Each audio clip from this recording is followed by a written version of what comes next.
നമസ്കാരം, ഞാൻ ബിജീഷ് ഉള്ളൂ. നമുക്ക് Nifty, bank Nifty, fin Nifty എന്തൊക്കെയാണ് മാർക്കറ്റ് സംഭവിച്ചിരിക്കുന്നത്. ഒരു ദിവസങ്ങളിലായാലും നമുക്ക് നിഫ്റ്റി, ബാങ്ക് നിഫ്റ്റി, ഫിൻ നിഫ്റ്റിയെ നമുക്ക് എങ്ങനെയാണ് കൃത്യമായിട്ട് മാനേജ് ചെയ്യേണ്ടത്, ഏതാണ് റൈറ്റ് ആയിട്ടുള്ള സപ്പോർട്ട് റെസിസ്റ്റൻസ് എന്ന് നമുക്ക് നോക്കാം.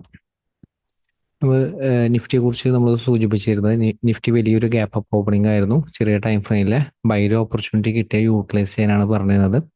ചെറിയൊരു ക്വാണ്ടിറ്റിയിൽ, അതായത് സപ്പോർട്ട് റെസിസ്റ്റൻസ് എന്നല്ലെങ്കിൽ ചെറിയൊരു ക്വാണ്ടിറ്റി എന്നുള്ള ഓപ്പർച്യൂണിറ്റി യൂട്ടിലൈസ് ചെയ്യാനാണ് സൂചിപ്പിച്ചിരുന്നത്.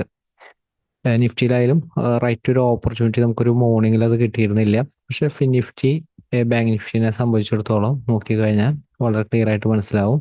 തുടക്കത്തിൽ തന്നെ പ്രോഫിറ്റ് ബുക്കിംഗ് വന്നെങ്കിലും ഫിൻ നിഫ്റ്റി നമ്മൾ നൽകിയിരിക്കുന്ന ഒരു സപ്പോർട്ട് ഏതാന്ന് നോക്കുക, 23,920. ഒരു സപ്പോർട്ട് ഹോൾഡ് ചെയ്തുകൊണ്ടൊരു ഹാമർ ക്യാൻഡിൽ ഫോം ചെയ്തു. അതിനുശേഷം റെസിസ്റ്റൻസ് ആയിട്ട് ആക്ട് ചെയ്തിരുന്നത് ശ്രദ്ധിക്കുക, 23,990. 990 മുകളിലേക്ക് ഒരു ക്യാൻഡിൽ സസ്റ്റെയിൻ ചെയ്തിട്ട് നോക്കുക, ഇല്ല. അപ്പൊ റൈറ്റ് സപ്പോർട്ട് റെസിസ്റ്റൻസ് ആയിട്ട് ഇത് ആക്ട് ചെയ്തു. അതിനുശേഷം 23,920 താഴത്തേക്ക് ഒരു ക്യാൻഡിൽ ക്ലോസ് ചെയ്തു, സെൽ ആക്റ്റീവായി. അതിനുശേഷമായാലും അടുത്ത സപ്പോർട്ട് വരെ എക്സാക്റ്റ് ആയിട്ട് അടുത്ത സപ്പോർട്ട് നൽകിയിരിക്കുന്ന എത്രയും നോക്കുക, 23,805. ഫിൻ നിഫ്റ്റി വന്നിരിക്കുന്ന ഒരു ലോ 23,808. എക്സാക്റ്റ് ആയിട്ട് അവർ സപ്പോർട്ട് ചെയ്യുന്ന ബൗൺസ് ചെയ്തെങ്കിലും 23,920 മുകളിലേക്ക് സസ്റ്റെയിൻ ചെയ്യാനായിട്ട് സാധിച്ചിരുന്നില്ല. ഈ റേഞ്ചിന്റെ ഉള്ളിലായിരുന്നു ഫിൻ നിഫ്റ്റിയിലെ ക്ലോസിംഗ് വന്നിരുന്നത്. ബാങ്ക് നിഫ്റ്റിയും എക്സാക്റ്റ് ആയിട്ട് സപ്പോർട്ട് റെസിസ്റ്റൻസ് അനുസരിച്ച് എക്സാക്റ്റ് ആയിട്ട് നല്ല എൻട്രീസ് കിട്ടിയിരുന്നു. തുടക്കത്തിൽ ഒരു പ്രോഫിറ്റ് ബുക്കിംഗ് വന്നെങ്കിലും 53,050 സപ്പോർട്ടായിരുന്നു. അതിനുശേഷമായാലും 53,250 റെസിസ്റ്റൻസിന്റെ മുകളിലേക്ക് സസ്റ്റെയിൻ ചെയ്യാനായിട്ട് സാധിച്ചിരുന്നില്ല. ഈ ഒരു ലെവലിൽ തന്നെ ഷോർട്ട് സെൽ ആക്റ്റീവായി, അതായത് 53,050 താഴത്തേക്ക് സെൽ ആക്റ്റീവായി. അപ്പോൾ ബാങ്ക് നിഫ്റ്റിയിൽ അതിനുശേഷമായാലും എക്സാക്റ്റ് ആയിട്ട് അടുത്തൊരു സപ്പോർട്ട് വരാം, 52,875. ഈ ഒരു സപ്പോർട്ട് നല്ലൊരു സപ്പോർട്ടാണെന്ന് സൂചിപ്പിച്ചിരുന്നു. 875 ഈ ഒരു സപ്പോർട്ട് ഹോൾഡ് ചെയ്തുകൊണ്ട് ബാങ്ക് നിഫ്റ്റി അടുത്ത റെസിസ്റ്റൻസിന്റെ മുകളിലേക്ക് 53,050 മുകളിലേക്ക് സസ്റ്റെയിൻ ചെയ്തു. അതിനുശേഷം ഒരു പോസിറ്റീവ് മൊമെന്റം റൈറ്റ് ആയിട്ട് സപ്പോർട്ട് റെസിസ്റ്റൻസിൽ നിന്നാണ് ബാങ്ക് നിഫ്റ്റിയും ഫിൻ നിഫ്റ്റിയൊക്കെ നല്ല എൻട്രീസ് കിട്ടിയിരുന്നത്. ഇപ്പോൾ നിഫ്റ്റിയുടെ ഒരു സിറ്റുവേഷൻ ആയാലും നിഫ്റ്റി നമുക്ക് മാനേജ് ചെയ്യുമ്പോൾ നിഫ്റ്റിയുടെ ഒരു ലോങ് ടൈം വ്യൂ നോക്കുകയാണെങ്കിൽ ഡെയിലി ടൈം ഫ്രെയിമിലാണ് നോക്കുന്നത്. അതായത് നിഫ്റ്റിയുടെ ഡെയിലി ടൈം ഫ്രെയിമിലെ ഒരു വ്യൂ നോക്കുകയാണെങ്കിൽ വളരെ ഒരു സ്ട്രോങ് ആയിട്ടുള്ള ഒരു അപ്പ് മൂവ്മെന്റ് ആണ് മുകളിലേക്ക് ഇങ്ങനെ പോയിക്കൊണ്ടിരിക്കുന്നത്. വളരെ ശ്രദ്ധിക്കണം, കാരണം ഇങ്ങനത്തെ ഒരു മാർക്കറ്റ് വളരെ ശ്രദ്ധിക്കണം. ഇത് സ്ട്രോങ് ആയിട്ട് ഓരോ ദിവസത്തെ ഒരു മൊമെന്റം നോക്കിക്കഴിഞ്ഞാൽ, ഡെയിലി ക്യാൻഡിൽ നോക്കിക്കഴിഞ്ഞാൽ ഡെയിലി ക്യാൻഡിന്റെ ലോവർ താഴത്തേക്ക് നിഫ്റ്റി ക്ലോസ് ചെയ്തിട്ടില്ല. അതായത് ഏതൊരു ലെവൽ മുതലാണെന്ന് ശ്രദ്ധിക്കുക. അതായത് ഈ ഒരു ലെവൽ മുതൽ, അതായത് എലക്ഷൻ റിസൾട്ട് വന്നതിന് ശേഷമുള്ള ഒരു മൊമെന്റ് ആണ്. ഡേ ക്യാൻഡിന്റെ ലോവർ താഴത്തേക്ക് നിഫ്റ്റിക്ക് ഒരു ക്ലോസിംഗ് നിലനിർത്താനായിട്ട് സാധിച്ചിട്ടില്ല, ഒരു ദിവസം പോലും സാധിച്ചിട്ടില്ല. നമ്മൾ ഈ ഒരു മൊമെന്റത്തിനെ കുറിച്ച് പറഞ്ഞിരുന്നു, നമ്മൾ നൽകിയിരുന്ന സപ്പോർട്ടിന്റെ ഒരു താഴത്തേക്ക് ഒരു ക്ലോസിംഗ് നിലനിർത്തിയിട്ടില്ല. കാരണം വീക്ക്നെസ് ആകേണ്ട ഒരു സപ്പോർട്ടിന്റെ ഒരു താഴത്തേക്ക് ക്ലോസിംഗ് നിലനിർത്തിയിട്ടില്ല. അപ്പൊ ഈ ഒരു ട്രെൻഡിന്റെ ഒരു കണ്ടിന്യൂഷൻ മാർക്കറ്റിൽ തുടരുമെന്ന് ചോദിച്ചാൽ, അതായത് എക്സാക്റ്റ് ആയിട്ട് ഒരു സപ്പോർട്ട് റെസിസ്റ്റൻസ് നോക്കുക, അതായത് റിവേഴ്സ് ആകാനുള്ള ഒരു സപ്പോർട്ട് നമ്മളെപ്പോഴും ഏതൊരു മൊമെന്റത്തിൽ നമ്മൾ എക്സാക്റ്റ് ആയിട്ട് ഒരു റിവേഴ്സ് ആകാനുള്ള സപ്പോർട്ട് നൽകും. ആ ഒരു സപ്പോർട്ട് ഓൾമോസ്റ്റ് സമയത്തൊക്കെ എക്സാക്റ്റ് ആയിട്ട് വർക്ക് ചെയ്യും. അപ്പൊ ഈ ഒരു മൊമെന്റത്തിലായാലും നമ്മൾ എക്സാക്റ്റ് ആയിട്ട് ഒരു സപ്പോർട്ട് നൽകിയിട്ടുണ്ട്. ഇപ്പോഴും നമ്മൾ നൽകിയിരിക്കുന്ന ഒരു സപ്പോർട്ട്. അപ്പോൾ ഇനിയിപ്പോ 24,300 നിഫ്റ്റി. ഇപ്പോൾ 300ന്റെ അടുത്താണ് നിഫ്റ്റി ക്ലോസ് ചെയ്തിരിക്കുന്നത്.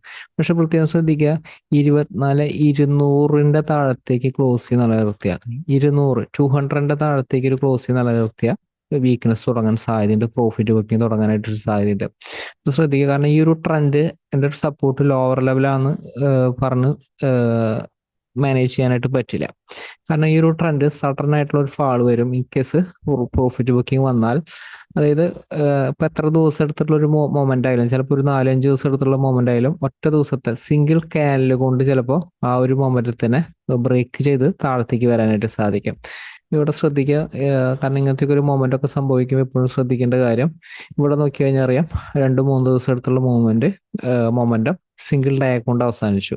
ഇവിടെ നോക്കി കഴിഞ്ഞാൽ അറിയാൻ സാധിക്കും വളരെ സ്ട്രോങ് ആയിട്ടുള്ള ഒരു അപ്പ് മൊമെന്റം സിംഗിൾ ഡേ കൊണ്ട്, ഇതൊരു 10-15 ദിവസം അടുത്തുള്ള മൊമെന്റം സിംഗിൾ ഡേ കൊണ്ട് ഇവിടെ അവസാനിക്കുന്നു. അപ്പൊ എപ്പോഴും ഫാൾ വരുമ്പോൾ മാർക്കറ്റിൽ എപ്പോഴും ശ്രദ്ധിക്കാതെ, ഇത് ഫാൾ വരുമ്പോൾ എന്നുള്ളത് റൈറ്റ് സപ്പോർട്ടിന്റെ താഴത്തേക്ക് ക്ലോസ് ചെയ്താൽ, സപ്പോർട്ടിന്റെ താഴത്തേക്ക് നിലനിർത്തി കഴിഞ്ഞാൽ അലേർട്ട് ആകണം, മാർക്കറ്റിൽ അലേർട്ട് ആകേണ്ട ടൈം ആയിരിക്കും. അങ്ങനെ എപ്പോഴും ശ്രദ്ധിക്കുക.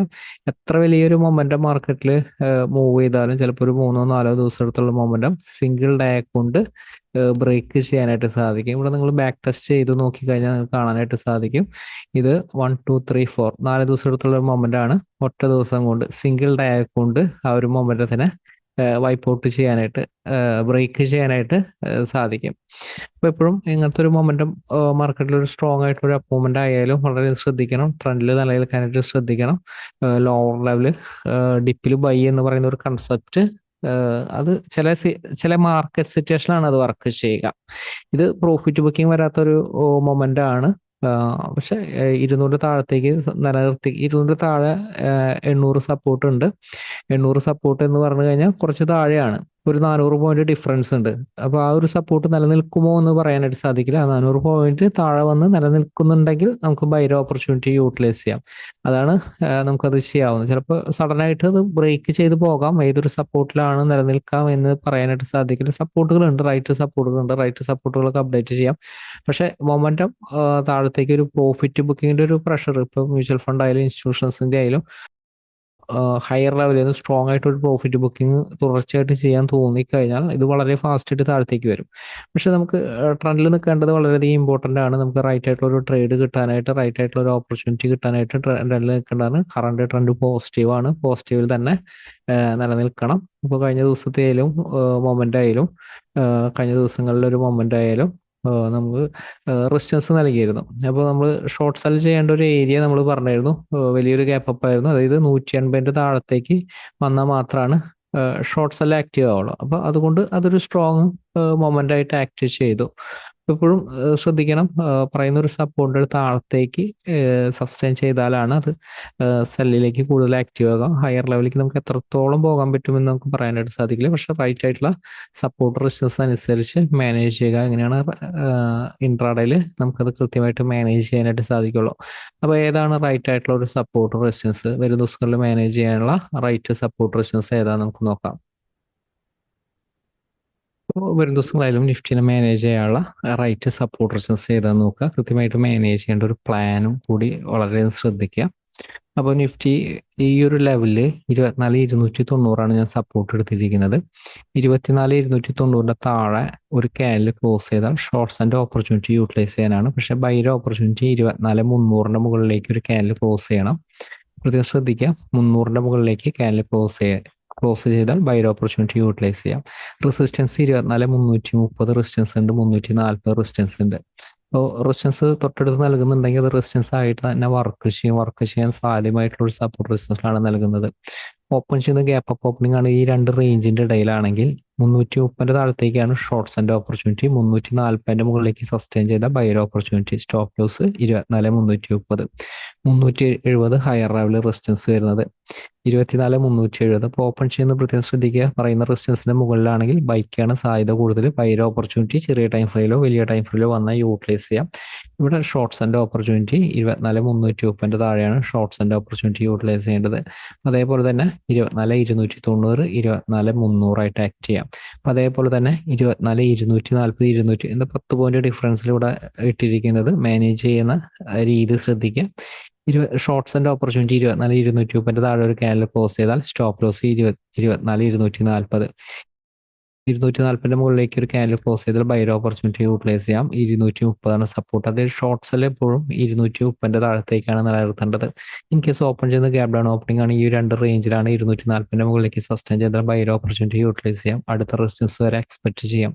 In case gap down opening ആണ്, സപ്പോർട്ടിലാണ്, ഈ സപ്പോർട്ട് ബ്രേക്ക് ചെയ്തിട്ടാണ് വരുന്നതെങ്കിൽ ചെറിയ ടൈമിലെ ഷോർട്ട്സ് ആൻഡ് ഓപ്പർച്യൂണിറ്റി യൂട്ടിലൈസ് ചെയ്യാം. 24,180 സപ്പോർട്ട്. അതിനുശേഷം കഴിഞ്ഞ ദിവസങ്ങളിൽ നൽകിയിരിക്കുന്ന ഒരു സപ്പോർട്ട് റെസിസ്റ്റൻസുകൾ എക്സാക്റ്റ് ആയിട്ട് വർക്ക് ചെയ്യും. അപ്പോൾ നിഫ്റ്റിയിലായാലും ഇത്തരം സപ്പോർട്ട് അനുസരിച്ച് കൃത്യമായിട്ട് ട്രെൻഡിൽ നിലനിൽക്കാനായിട്ട് ശ്രദ്ധിക്കാം. നമുക്ക് ഇനി ബാങ്ക് നിഫ്റ്റിയുടെ സിറ്റുവേഷൻ നോക്കാം. ബാങ്ക് നിഫ്റ്റിയിൽ നിന്ന് എക്സാക്റ്റ് ആയിട്ട് വർക്ക് ചെയ്ത് നോക്കുക. എക്സാക്റ്റ് ആയിട്ട് ആ ഒരു സപ്പോർട്ട് റെസിസ്റ്റൻസിന്റെ ഒരു പവർ നോക്കുക. നമുക്ക് വരും ദിവസങ്ങളിൽ മാനേജ് ചെയ്യാനുള്ള സപ്പോർട്ട് റെസിസ്റ്റൻസ് ഏതാ നമുക്ക് നോക്കാം. ഇപ്പോൾ ബാങ്ക് നിഫ്റ്റിയുടെ സിറ്റുവേഷൻ ആയാലും ശ്രദ്ധിക്കുക. 53,200 ഹയർ ലെവൽ സ്ട്രോങ് റെസിസ്റ്റൻസ് ആണ്. 200 പക്ഷെ ഷോർട്ട് സെല്ല് 200 അല്ല, 53,190 താഴത്തേക്ക് ഒരു ക്യാൻഡിൽ ക്ലോസ് ചെയ്താൽ ഷോർട്ട് സെല്ല് ഓപ്പർച്യൂണിറ്റി യൂട്ടിലൈസ് ചെയ്യാം. ഇൻ കേസ് ഓപ്പൺ ചെയ്യുന്നത് 53,030 മുകളിലാണെങ്കിൽ ബൈക്ക് തന്നെയാണ് സാധ്യത. 53,200 സ്ട്രോങ് ആയിട്ടുള്ള റെസിസ്റ്റൻസ് ഏരിയ ആണ്. ഫർദർ ബൈ ഓപ്പർച്യൂണിറ്റി 53,200 മുകളിലേക്ക് സസ്റ്റെയിൻ ചെയ്താലാണ്, അല്ലെങ്കിൽ 53,030 താഴെ പ്രോഫിറ്റ് ബുക്കിംഗ് എക്സ്പെക്ട് ചെയ്യാം.